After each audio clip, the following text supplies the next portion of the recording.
Chapter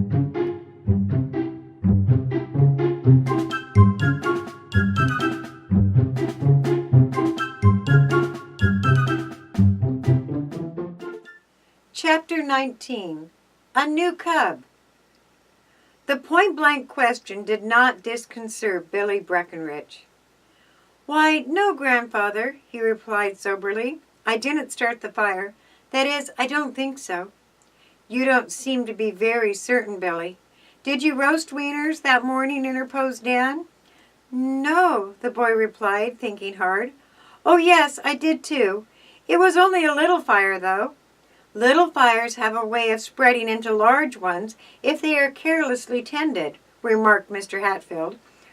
On that particular day, a strong wind was blowing in the direction of the castle. "Then you think I started that big fire?" Billy asked, his eyes wide and very blue. "We're afraid you may have done it unintentionally," his grandfather replied. "Billy, I fear I have neglected you of late, not paying as much attention to your comings and goings as I should have done." Billy said nothing, but stirred uncomfortably. He took it for granted that he was to be severely punished for having caused the fire. "Now there are no other questions to be asked," his grandfather resumed. "You're quite handy with a bow and arrow, I believe." "I should be," the boy answered. "I learned in England. My father taught me." Ross Langdon produced the bow, which had been picked up by the castle. Before he could offer it to Billy, the boy claimed the property. "That's mine," he said. "I dropped it when I ran." "Then you're the ghost of the castle?" Dan asked him. "I'm no ghost. That's only the name we gave you.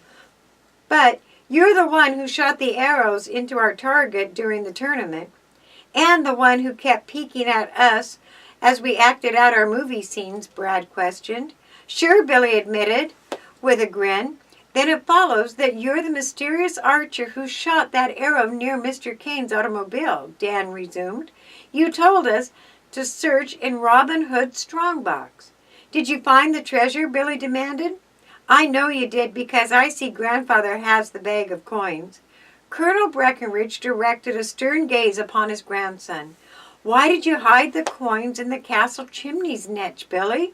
"Because I wanted the Cubs to have them," the boy answered promptly. "They need money to buy costumes for their play. This was all I had." If the Cubs had felt any resentment towards Billy, it melted away that moment. "I'm certain you meant to be generous, Billy," his grandfather said kindly. "You realize, though, that those coins are very rare and valuable. Your father gave them to you to keep." "I'm sorry, Grandfather. I didn't stop to think. I only wanted to help. The Cubs had to pay for all the damage done by the fire. I know, 'cause I overheard him talking about it." Mr. Kane squirmed uncomfortably. Now that it definitely was established that the Cubs had been blameless in the fire, he was ashamed to have taken their money. "A little mistake was made," he said gruffly. Colonel Breckenridge asked how much the Cubs had been required to pay. Learning that amount was $20, he bade his nurse bring him a pen, ink, and a checkbook. Billy was entirely at fault, he told Mr. Kane. "It would be most unfair to hold the Cubs responsible for the damage. I'll gladly repay that amount." Colonel Breckenridge made out a check to Sam Hatfield, instructing that each boy be repaid the amount he had contributed. "Say, we'll get our costumes for the play after all," Dan said jubilantly. "We can buy a lot of special trappings." "Whoopee!" chortled Midge, tossing his cap into the air. "Maybe we'll win the contest yet." "I'd like to make a little contribution to help along the cause," said Mr. Kane unexpectedly. From his billfold he extracted 2 new $10 bills. "Oh, it isn't necessary to repay us," Dan protested quickly. "Colonel Breckenridge already has done that." "This is merely a little personal offering," the bank employee said, thrusting the money into the boy's hand. "I've learned a lesson in dealing with the Cubs. Use this to buy whatever you need for your play." "Thanks, Mr. Kane. And may we keep on using the castle grounds?" "As long as you like, or at least until this place is sold." "The castle property's for sale?" Colonel Breckenridge inquired in surprise. "Yes, the bank has decided to get rid of it. The property is a white elephant eating up an enormous amount in taxes and maintenance. It will be a bargain, though, for anyone who can afford such a mansion. Now that everything has been arranged to the satisfaction of the Cubs, they had no further excuses for remaining. Brad arose from the steps, and the other Cubs followed his example. "Oh, do you have to go so soon?" asked Billy, his face becoming downcast. "Can't you stay and play with just a little while? I'll let you use my bow and arrow and my ping-pong table." His words and manner made it instantly clear to the Cubs that the boy suffered from loneliness. This fact also became evident to Colonel Breckenridge. "Billy," he said, "as I said before, I'm afraid I've neglected you in recent months. Tell me, how do you spend your time?" "I don't know," the boy replied vaguely. "There's nothing to do here, no one to play with ever." "So that is why you roamed the woods and found mischief for yourself." "I had to do something, didn't I?" Billy asked. "You could have had friends here." Billy gazed at the gardener and gave a snort. "Pete wouldn't let me. If I even let out a yipe, he would tell me to be quiet, that I was making you worse." "I see," said Colonel Breckenridge quietly. "Whatever I did, the servant would tell me not to make so much noise," Billy went on. "The only fun I had was watching the Cubs. I wish I could be one." "And why not?" interposed Mr. Holloway heartily. "You're the right age, Billy. Also, you're mighty handy with a bow and arrow," added Dan. "You could teach us quite a few tricks." "Billy would be a real asset in our play," added Brad. "If we're to win the prize, we need a few fancy marksmen." Billy's face had become highly animated. Springing up from the steps, he gazed anxiously at his grandfather. "Oh, may I join?" he pleaded. "May I, grandfather? I promised I'll be quiet as a mouse around here and never make you nervous." The colonel laughed. "Billy, you're the same as the Cub Scouts right now, if the organization will take a rascal like you. Furthermore, your days of tiptoeing around lest you disturb me are at an end. I'm well on the road to recovery. A little healthy boy noise will do me good for a change." Billy now turned to Mr. Hatfield, eagerly demanding to know if he might be taken into the organization. "Of course we want you," the Cub leader assured him. "We'll have the initiation as soon as possible. Meanwhile, you may take part in our activities." "The Robin Hood play?" "Certainly." Dan now spoke up. "I think Billy should be Robin Hood," he said generously. "We know all that he's a better shot than anyone in the pack." "I'd like to be in the play, but I don't want to be the lead part," Billy replied. Mr. Holloway pointed out that many of the scenes had been filmed. To place Billy in the lead role at such a late date would mean retaking a great deal of film.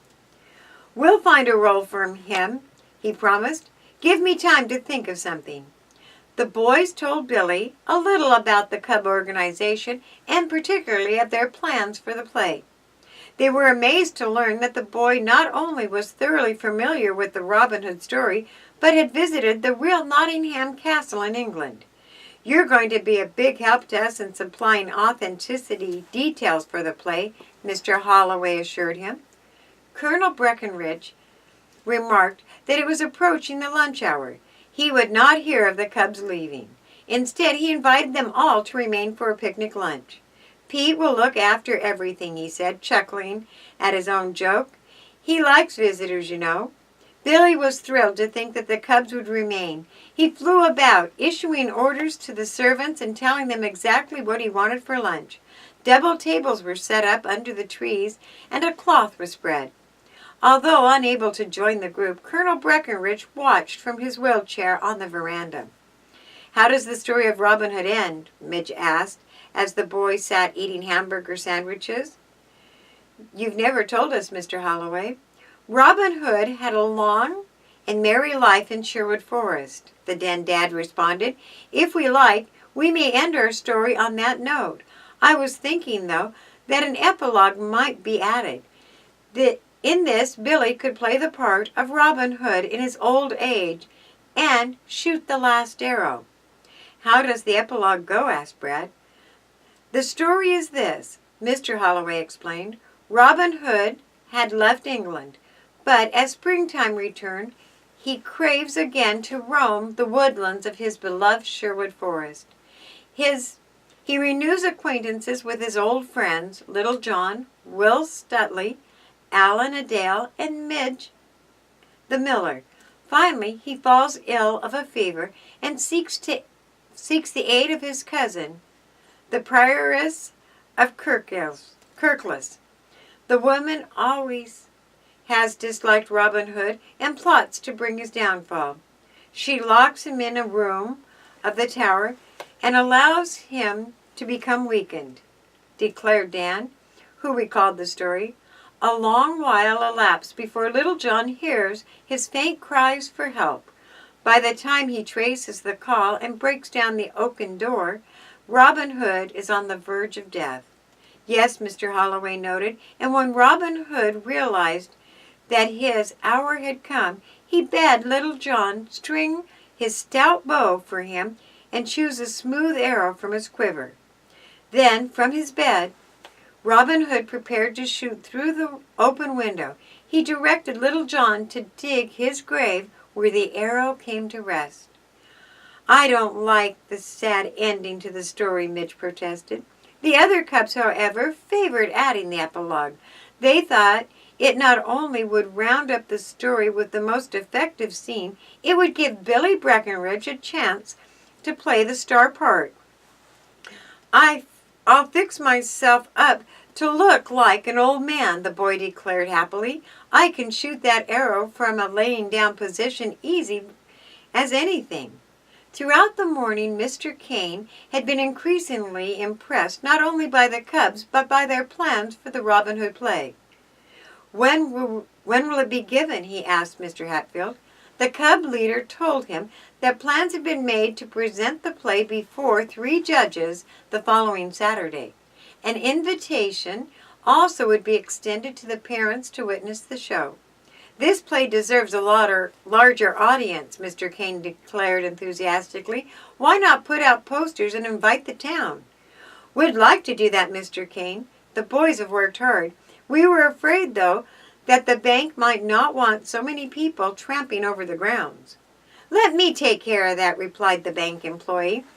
After the way the cubs saved the property for us, I'm sure we owe them a little something. The cubs were delighted by Mr. Keene's change of attitude. They were even more pleased when they went on, saying, from watching rehearsal and listening to the outline of the epilogue, I plainly see you're handicapped by having to do all your scenes outdoors. Yes, we are, but that can't be helped, Mr. Hatfield agreed. Why not do the final scene inside the castle at the window? Could it be arranged? I'm sure it can. I'll see the bank president this afternoon and let you know. Mr. Keene arose and picked up his hat. Well, goodbye, boys, and good luck in winning the contest, he said. It's been most educational knowing you. After Mr. Keene had gone, the cubs remained for another 2 hours at the Breckenridge estate. Billy seemed pathetically eager for companionship. He showed them about the grounds and displayed his archery equipment. Not in the least boastful, the boy, at the request of the cubs, demonstrated his abilities with a bow and arrow. I've practiced for years, he said. My father taught me in England. You'll all be as good or better than I am after you've practiced a while. We doubt that, laughed Ann. All the same, it'll come in handy having you to do a little behind-the-scenes shooting. I'll be your double, Billy volunteered. Whenever a scene requires very accurate shooting, I can substitute for you, but my face won't show. Details of the various scenes in which both boys would take part were worked out. Then it was time for the cubs to leave. You'll come again soon? Billy asked wistfully, escorting the group to the estate entrance. Sure, Dan told him, as often as we're invited. That will be every single day, Billy laughed. You won't forget your other promise, to make me a cub. No one can make you a cub, Dan replied. That's up to you. You may be sure, though, we'll take you into the organization. The initiation will be soon, Mr. Hatfield promised. Meanwhile, boys, let's all remember the cub motto, Do your best. If you're to win first in the play contest, we all must put forth top effort. Da-do-da-do.